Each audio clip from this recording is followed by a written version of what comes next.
Journalist party గారు అందులో ఉన్నారు. సోషల్ మీడియాలో వచ్చిన ఒక పోస్ట్ ని ఆధారంగా ఊరు పేరుని ఒక సామాజిక వర్గాన్ని దూషించారు.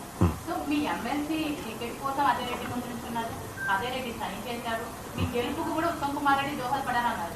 కానీ ఇట్లా సామాజిక వర్గాన్ని క్రిటిసైజ్ చేస్తూ మాట్లాడడం కరెక్టా? రైట్. ఒకటమ్మా, మీరు నేను ఒకటి నేను ఆల్రెడీ దాని మీద క్లారిటీ ఇచ్చిన, కానీ ఒక మాట చెప్తా ఉన్నా, ఇప్పుడు కూడా చెప్తా ఉన్నా, బీసీలను కించపరిచినట్టు ఎవరైనా వ్యవహరిస్తే ఇప్పుడు కూడా చెప్తా ఉన్నాము, వదిలిపెట్టము. సేమ్ టైం మేము ఎవరిని అగౌరవపరచము.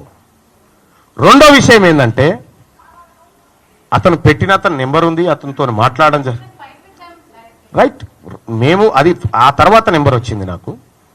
రెండో విషయం ఏంటంటే, బీసీలందరినీ మాట్లాడినటువంటి సందర్భంలో మేము మాట్లాడడం జరిగింది. మేము మాట్లాడింది కరెక్టే అని మీరు అనుకుంటే మేము దాన్ని వ్యతిరేకిస్తాం. ఎందుకు రాజీనామా బాస్? నేను మాట్లాడాల్సింది చాలా ఉంది మండల్లో.